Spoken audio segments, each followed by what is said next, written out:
Hi, boys and girls.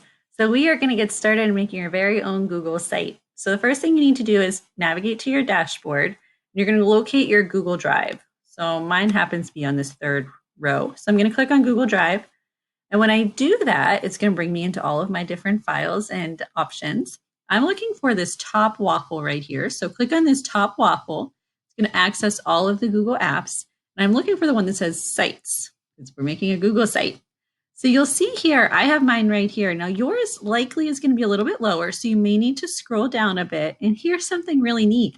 You can move these around. So since we're going to be making a Google site and you're going to be working on this, you might want to move it towards the top so you have easy access wherever you may want to find it. But if you click on that, voila, you are inside of your Google site dashboard. So you will see a few different options. At the top, it'll say blank. And then they have some templates. So maybe you want to peruse these templates and see if anything strikes your fancy, if you like any of them.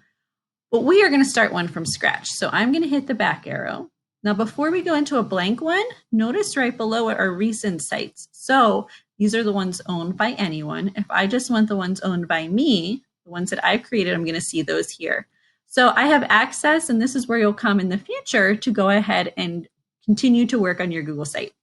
So if I just click blank, it is starting a new Google site for me, and you're in. Congrats. All right, visit the next video to learn about some editing features. Thanks. Bye-bye.